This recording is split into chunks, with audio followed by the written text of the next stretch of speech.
நம்முடைய எம்எல்ஏ எண்ணிக்கை எவ்வளவுன்னு கேட்டீங்கன்னா 97. ஆக 97 இந்த 22 இதை கூட்டி பார்த்தா என்ன சொல்லுங்க பாப்போம். இந்த இந்து மதத்திலேயே ஒரு பெரிய அதனுடைய பலமும் பலவீனமுமே அது தானாக ஒற்றுமையாக இருக்கும், ஆனால் யாருக்கு எதிராகவும் ஒற்றுமையாக இருக்காது. அதனால தான் இந்து மதத்தின் பலமாகவும் இருக்கிறது, அதற்கு பலவீனமும் அதுதான். 1960-70களில் நான் மாணவனாக இருந்த பொழுது தமிழ்நாட்டினுடைய சமுதாயம், தமிழ்நாட்டினுடைய அரசியல், தமிழ்நாட்டினுடைய போக்கு எல்லாமே தெய்வீகத்துக்கு விரோதமாக இருந்தது, இந்துக்களுக்கு விரோதமாக இருந்தது. இந்து மதத்துக்கு மாத்திரம் இல்லாமல் இந்து மத சின்னங்களுக்கு எல்லாவற்றுக்குமே எதிராக இருந்தது. ஆனால் இப்போ பார்த்தீங்கன்னா நீங்களே கூறுகிறீர்கள், லட்சக்கணக்கானவர்கள் கோவில்களில் திரள்கிறார்கள். இதுவே ஒரு பெரிய மாற்றம். கண்ணதாசன் கூறினார், ஐயப்பனும் சுப்பிரமணிய சுவாமியும் இந்த தமிழ்நாட்டுக்கு வழிகாட்டி கொண்டிருக்கிறார்கள். எப்போ எழுதினார் அவர்? 1980களில் எழுதினார். தமிழ்நாட்டில் ஒரு பெரிய மாற்றம் சமுதாய அளவில் வந்து கொண்டிருக்கிறது. அது அரசியல் அளவில் அந்த மாற்றம் வராமல் தடுப்பதற்கு காரணமே 2 தான்: வாக்கு வங்கி அரசியல், ஜாதி அரசியல். இது 2ஐயும் உடைக்கும் பொழுது உங்களுக்கு நாம் என்ன நினைக்கிறோமோ, அதாவது ஹிந்து அரசியல் என்பதல்ல, தேசிய அரசியல் தமிழ்நாட்டில் உருவாகும். தேசிய அரசியல் தமிழ்நாட்டில் உருவாகும் பொழுது இந்த மைனாரிட்டி தாஜா அரசியல் குறையும், ஜாதி அரசியல் குறையும், வக்கிரமான அரசியல் குறையும், குடும்ப அரசியல் குறையும். இதற்கு முன்னணி நிற்க வேண்டியது பாஜக.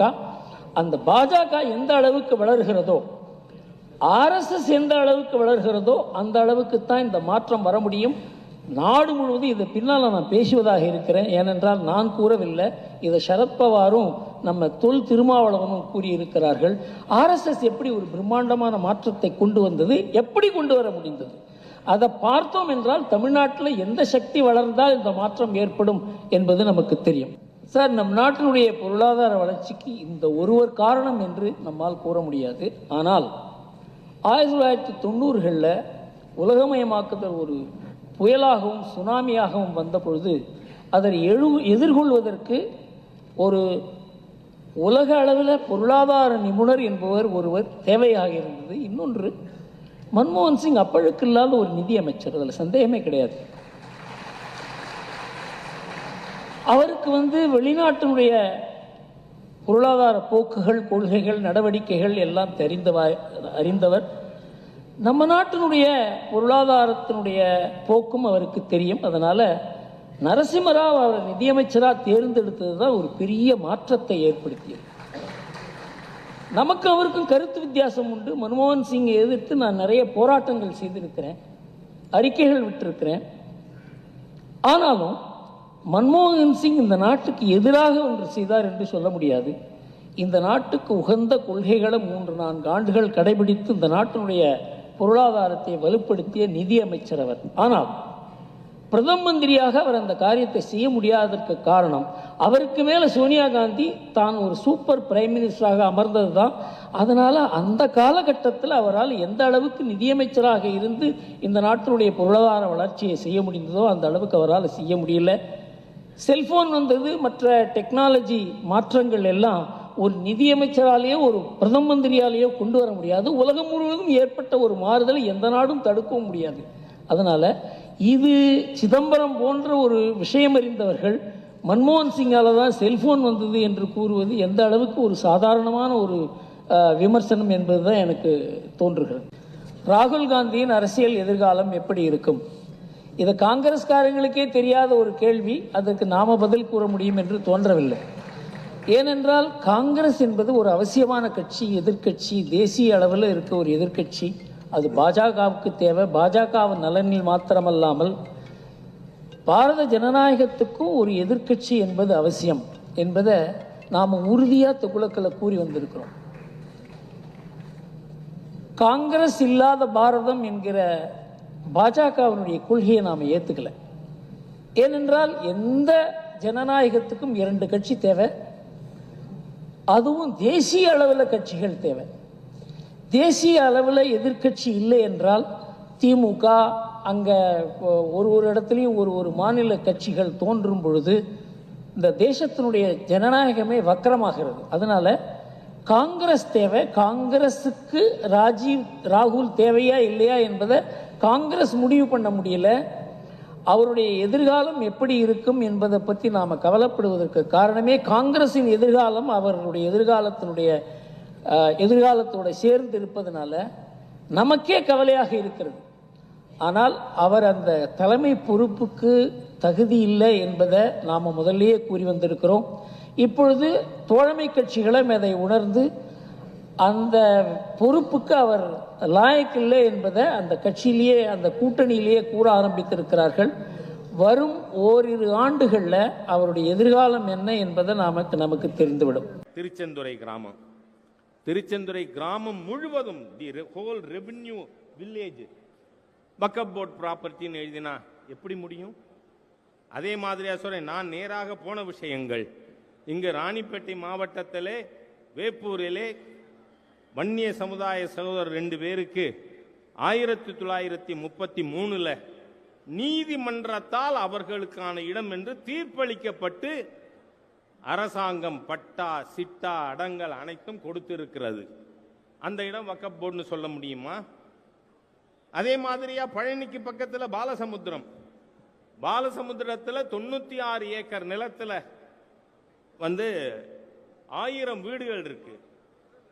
அந்த 1000 வீடுகளை காலி பண்ணுன்னு நோட்டீஸ் கொடுத்துட்டாங்க. காரணம் என்ன? வக்ஃப் போர்ட் செக்ரட்டரி கொடுத்துட்டாருன்னு. அதுதான் நான் வெள்ளூர்ல ராணிப்பேட்டை கலெக்டர் அம்மாட்ட பேசும்பொழுது சொன்னேன்னா, நீங்க தயவு பண்ணி இந்த கலெக்டரேட்டை வெக்கேட் பண்றீங்களா? என்ன சார் பேசுறீங்க? இது எனக்கு சொந்தம் கலெக்டரேட். யார் சொன்னா? நான் சொல்றேன். எங்க வக்ஃப் போர்ட் செக்ரட்டரி சொல்லிட்டா எந்த விதமான டாக்குமெண்ட்ரி எவிடன்ஸும் இல்லாம அது நீங்க வக்ஃப் போர்ட் ப்ராப்பர்ட்டின்னு சொல்லி இருக்கிறவங்களை எவிக்ட் பண்ணுவீங்கன்னா you vacate it because I am. இந்த மாதிரியாக தமிழ்நாட்டில் மட்டும் எவ்வளவு சொத்துக்கள் இந்த மாதிரியாக சட்டவிரோதமாக உண்மையிலேயே வக்ஃப் சொத்து தான் என்று சொன்னால் அதை காப்பாற்றுவதற்காக முன்னணியிலே ஹெச் ராஜா நிற்பான். ஆனால் சட்டவிரோதமாக போலி எந்த ஆவணமும் கிடையாது, வெறும் வாய்மொழி. அதன் மூலம் கிளைம் ஆகியிருக்கிற மொத்த ப்ராப்பர்ட்டி எவ்வளவு தெரியுமா நண்பர்களே? 53,834 சொத்துக்கள், 7,400 அமைப்புகள் மூலமாக வக்ஃப் போர்ட்ஸ் அதன் மூலமாக கிளைம் பண்ணியிருக்காங்க. இது தமிழ்நாட்டில் மட்டும்.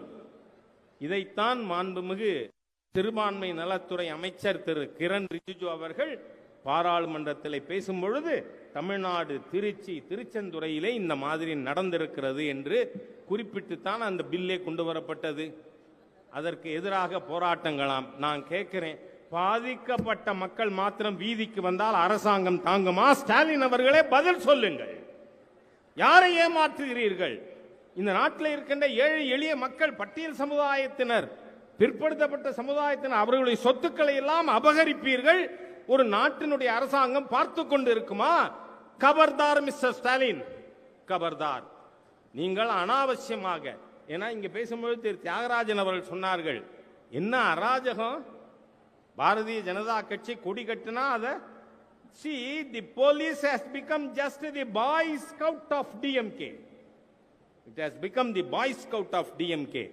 தயவு செய்து காவல்துறை அதிகாரிகள் உங்கள் எல்லையை புரிந்து செயல்படுங்கள். இல்லைன்னா என்ன ஆகும்? நான் ரொம்பவெல்லாம் சொல்ல விரும்பல. 75-77 திருமதி இந்திரா காந்தியின் சர்வாதிகார நெருக்கடி நிலை ஆட்சியிலே இங்க இருக்கின்ற ரொம்ப பேருக்கு தெரியாது.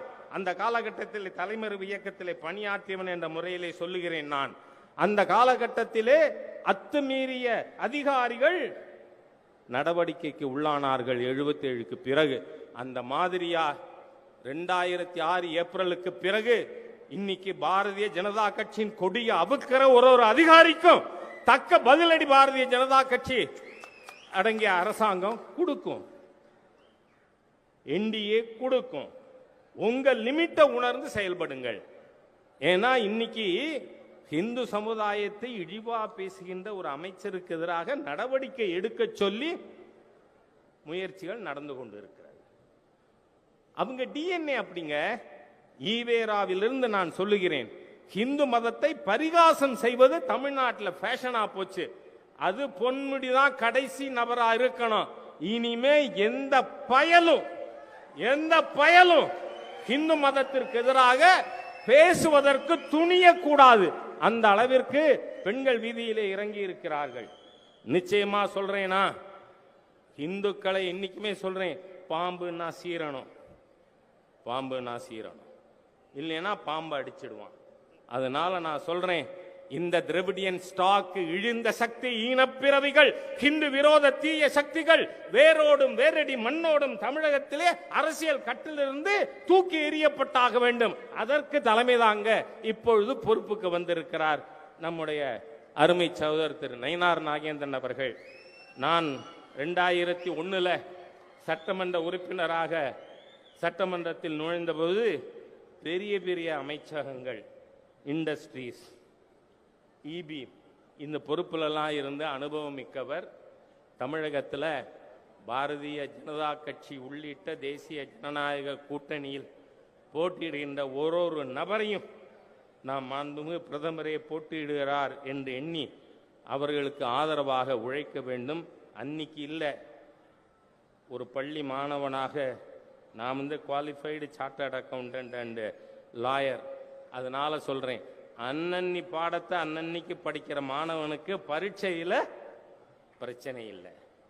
அதனால இன்றிலிருந்து இந்த தீய சக்தி திராவிட முன்னேற்ற கழக ஆட்சி, ஹிந்து விரோத தீய ஆட்சி, இந்த ஆட்சியை வேரோடு வேறென்பன் கலந்தெறிய வாருங்கள் நயினார் நாகேந்திரன் அவர்கள் தலைமையேற்று நடத்துவார். அவருக்கு உறுதுணையாக நாம் அனைவரும், ஏனென்றால் இது பல தலைவர்களை பார்த்திருக்கின்ற கட்சி. ஆகவே தலைவர் என்பவர் the president presides, the party decides. ஆகவே தலைவர் என்பவர் நமக்கு தலைமையேற்று முதல்ல போற, ஏனென்றால் முதல் ஜம்மு காஷ்மீரை காப்பாற்றுவதற்கு அன்றைய தலைவர் டாக்டர் ஷாமா பிரசாத் முகர்ஜி களப்பலியானது தலைவன் முதல்ல தொண்டனை விட்டு முன்னாடி போன்னு சொல்லிட்டு பின்னாடியே இருந்து குடும்பம் தலைமுறையாக நீங்கள் சொத்துக்களை அனுபவித்துக் கொண்டிருக்கிற கருணாநிதி குடும்பம் இல்லை. பாரதிய ஜனதா கட்சியிலே இருப்பவர்கள் தலைவர்கள் முன்னணியிலே செல்வார்கள்.